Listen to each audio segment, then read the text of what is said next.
Okay na yan.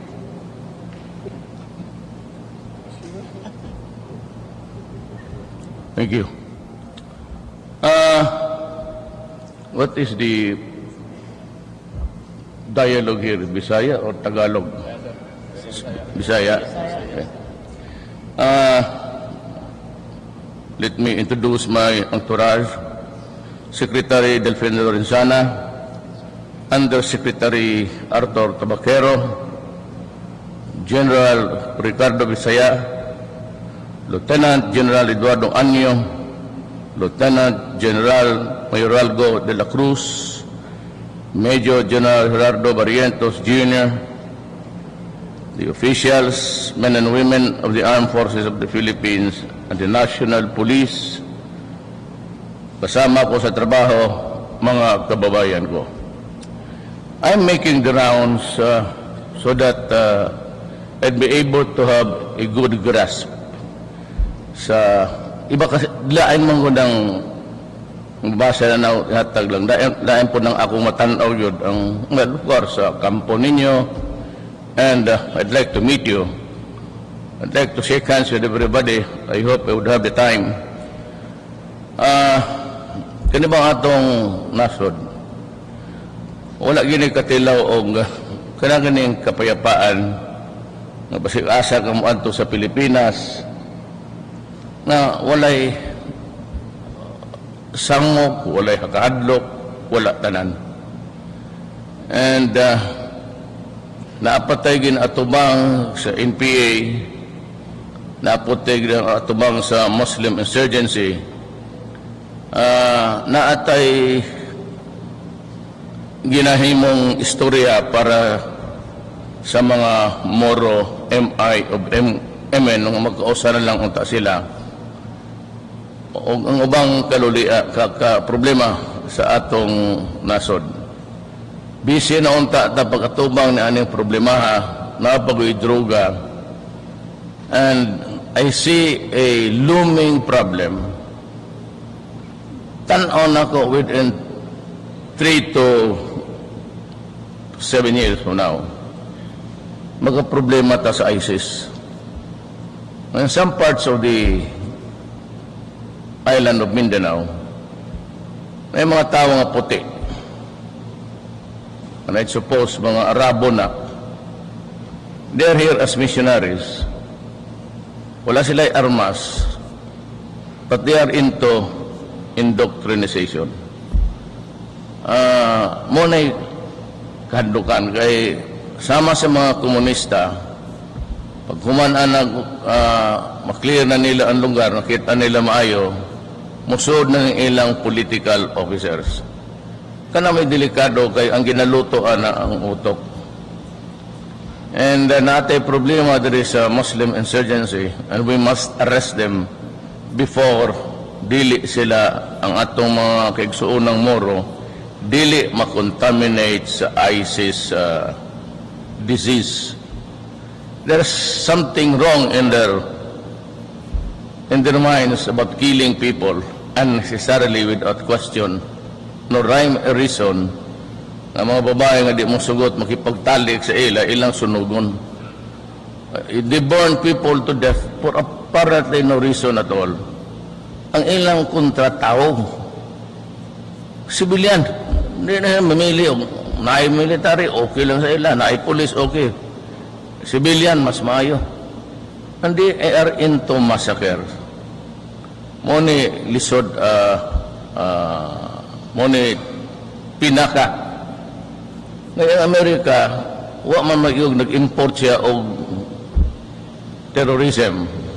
Ang Amerika, because of, I don't know, but I'd like to say something about geopolitics. Geography o kanang unsay nahitaboan ng partiya. We call it geopolitics.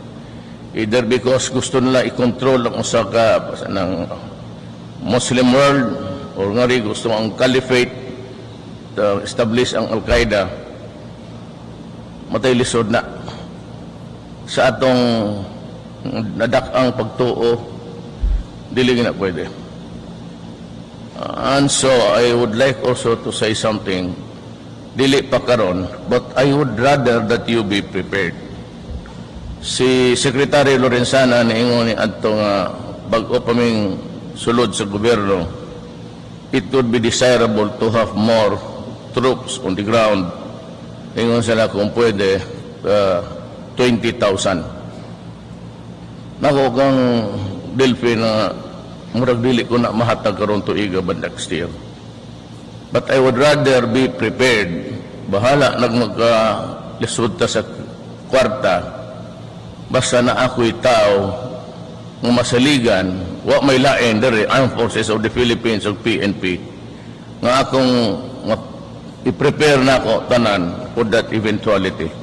Karon, ug di madayon, adi way problema. Total, at least na anak, ang di kamong dere, it's to protect the integrity sa atong republika and that we lose no territory. Ang tanang lugar sa Pilipinas, kontrolado nato. And motong that led to my desire to talk with the communists ay nagsay pa. Ang akong pagka-presidente, mangita akong kapayapaan sa akong nasod. Dili ko presidente mangitag away makigira. It's not my duty. Ang ako is kung sa akong makabot, mapugos mo lang ako nga wala na away. There's no more bloodshed. Lamang na kaita. When you can go around with your family, but at least ikaw, mura kag baril na ade akong makabot. Mura mo mga baril, tanong niya, sige, ugwa na okay lang. But kung na ay samok, wala ako'y mabira, nga dili 22, kinahanglan ng 308 o 223. Muna'y akong filosofiya sa panggobyerno. I'd rather be spending not really much, but be prepared all the time, na ako'y makuha, rather than magkino-report ng gobyerno when the time comes. We are stretched thin. Ngurata ginainat, dili na to kaya. There's a certain limit mo inat ka ginunana. Kutob ng ako mga tao. And we cannot guard every inch of the territory and all over the barangays at the same time. Mobito ng this suffer losses kaya usay kuwang tas tao. Pag binakbak kayo na the enforcement is not there. Katong sa mama sa pano, so it's a question of greed, kwarta. Pugusin ng mga tao nga itong trupa sa SAP because somebody was directing them para makuha nila itong reward sa 5 million. Yun lang ang pinag-alitan nila. Ang gusto niya siya lang. Kaya. So, there was fighting almost the whole day.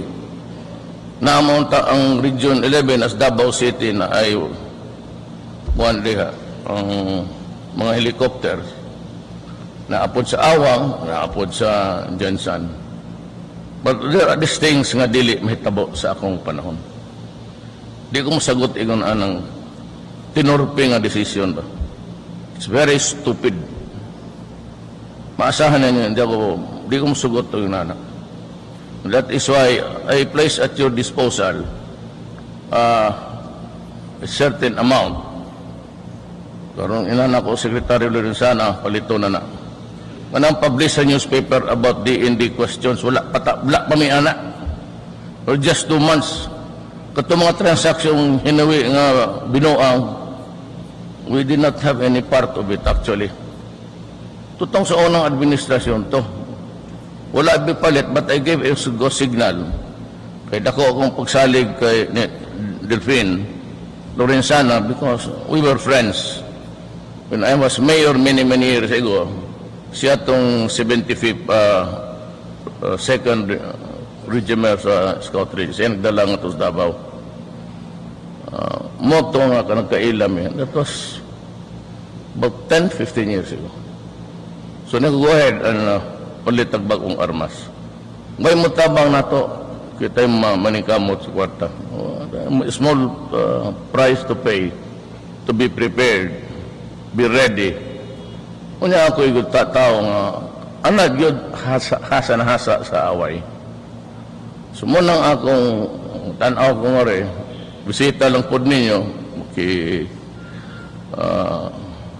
chika-chika, ika nga sa Tagalog, and to know your problems if you have any, it at all. Ang akong request kong General Lorenzana, Delpin, is you buy the quality weapons that we need. Dili kumuto ang lowest bid, kay mo na ipandamay ana ang graft and corruption. Kay kanang mo dive na sila og presyo, imbis o hatag sa imo gwapo first class, may mga total armas man MP16, you can buy MP16 asa. China is exporting it, everybody is exporting it. Turkey is one big manufacturer of firearms. Kanang mga Europe ang ila. But I am not inclined kay wala tamaan ang armas nga foreign sa ato. But kanang mga ingon ana, there is only one source, two or one. It is the United States, with whom we have one alliance militarily. Sagdi na lang ng akong mga tirada dahil silang ambasador, kaya tinuod man na. Simply the truth that at the time of the election, he was, ano mahatag ka mag-statement when the election is going on? It is highly improbable. Ako yung ambasador nga to sa Amerika, na igugot ka na, mag-apil-apil ko kung sa mana inyong kuwan, patay man ninyo na. Wala kay labot diha. That's our business. Nakampanya mo to. Pero I will reiterate our strong alliance with America. Like for example, also, there are only two countries, malitag mga satellite, drone, diha, unsa pa. I could only buy it from two places. Di ko kumpiyansa ng anong ubang mga gamit na hinimo sa mga ubang lugar, banyaga, mga intelligence, natin yan, aparatos. Nga, pag-deliver sa ato, butangan nilang bakukang, mahipong kibaw sila kung sige nabuhat na ito. And it is very dangerous to play with that. So, telling COA, ayaw ko tagay anang lowest bid. Kanang lowest bid, wala na yung mga kwarta, buhat ng korporasyon na ng adlaw, kaya tungod mo participate, kung sila yung lowest bid, i-dive nila na, muhatag pa sila sa mga, kisa-kinsa na yung mga isang kurakot, muna na letset. So, ang dapat ang AFP should be separate dito sa kanang procurement. Pwede magigupog masugot. Mayroon kang importa ron aning atong silingang mga nasod. That's crazy. So, I will not compromise the equipment and weaponry of the armed forces of the Philippines by just going into a kind of a characterization of what the transaction should be. We may know very well, kabasan ang dalan ng 100 million, tagaan pa niyo mong congressman, buhatag ka pa sa kinsan ng ulol nga gobernador, kuha pag district, kuha pa ang barangay captain, kaya mo pirma man siya sa completion. Mo na, in the process, ang maabot siya 60% of the money, so 60 million na lang, mabuhat siya daan. Unang kadaghanan makita ninyo, military men man mo, have been around all over the country. Kita ka na mga eskwelahan, mga dalan, mga kutob, mga airport nga ipapahimo itong airport niya ito, ang ihatag sa imo, basketball court. Ano na kadako? So, manang ni ako, just to explain to you that undangon ko yun. Muna insanity, buang mga tangtango na to dapat. Very dangerous. Muna ako, bilang isang sulugoon po sa lungsod, parehata, we are just co-workers in government. Magtinabangay ta, and I'm here because I'm supposed to be your commander-in-chief, or I am your commander-in-chief, just to assure you nga dili mo pasagdan, dili mo biyaan. So, nagbisita ko nga to sa inyong AFP Medical Center. Na ay mga butang hantod karon gani, wala pa gid ay mapalit. And you're supposed to be a hospital for the soldiers. So, mara kong natinga, wala man ko'y ginatulong nga tao. But there are equipments for a hospital which are critical or crucial sa pagtambal sa atong mga military o police. Daghang kong ipamalit sa inyo, mga barik. Kaning barik, kaning to arrest gangrene. Simba ko lang og na ay firefight. And it would take the reinforcement of government to retake the or control of the territory. Na uban masama, di pumadab, di pod mamatay. Mahsoda na kay gangrene sit yan, pagdugay sigig dugo na sa duwa ka adlaw magubag na. Gangrene, kinalan isulod na dito. And a lot of kanang mga putlo na unta masave. So naapod mo yung MRI, which is quite expensive. It's more than an X-ray, much better than a CT scan. Huwag ka na makita yun. And you have it. Ako ang iman siya. Paspas. And a host of other para kidney. Kadaghanan sa inyo ang may tama sundalo kidney yun. Kaya ang kaon gulay ra o sagbot o dahon o gula na. Hindi ompoy lami, di ka man makakaon o guay asin. Parat mo pirme. Pareho mo po sa ako. I love Bisaya ako eh. Ginamos yun na o di ka na mawala. Not because you are rich or you are poor. Mutloy naanda na ako. Mupoy akong sa akong sakit. Daghan akong sakit. Ngutana kag pila, pangutana imong lolo. May matog ta nga rin. Namoy katre dia. Saan ako mag-take off ano? Suway kong tog nga rin. Natay sudan po, pasigwa. Kakong putaan anyway, Namoy Hospital. Una, kita na kong building. No, from the outside, na iningon sila inside, dilapidated na. Daan na ba? O ang mga drainage sa building mo subwak na padung sa taas. And I was thinking that if it is used to house patients, na binagay may mga samad, it would not be sanitary for you to live there.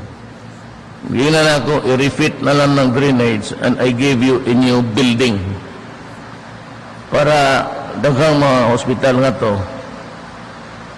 maka-accommodate onya again para makatapak.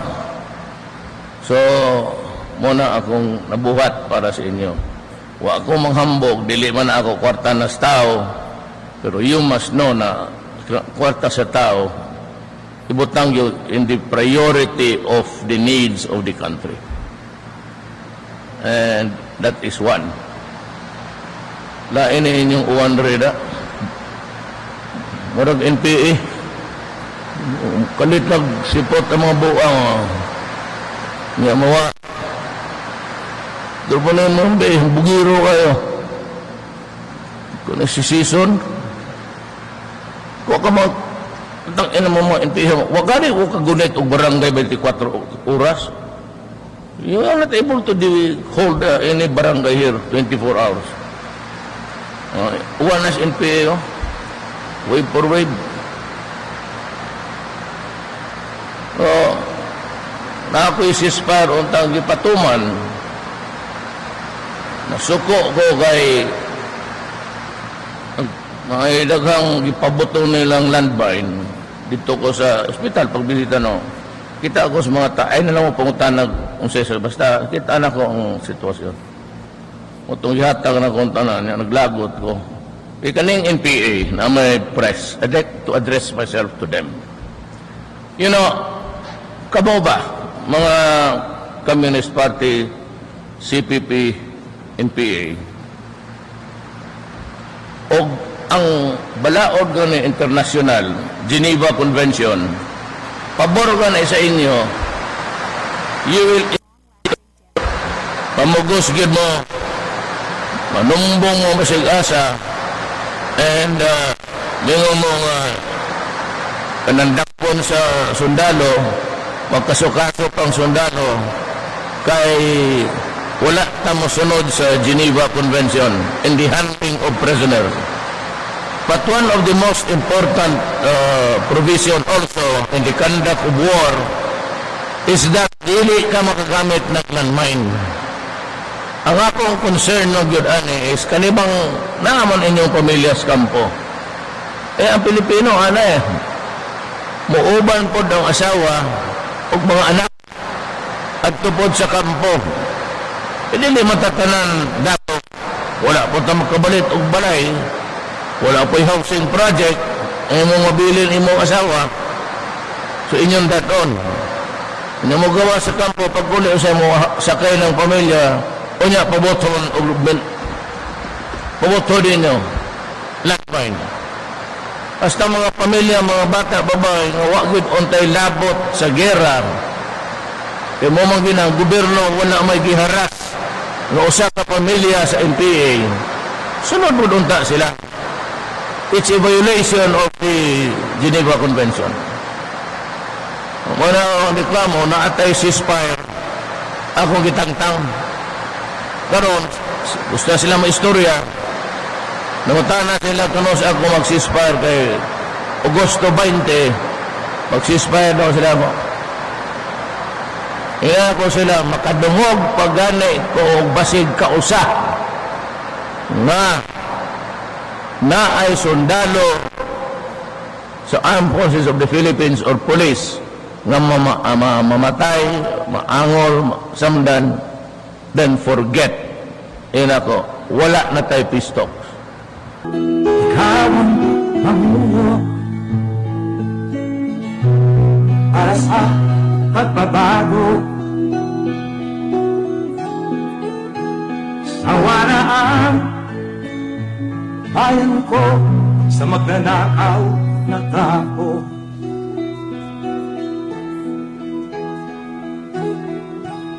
Madilim na kahapon, ikaw ang mataahon.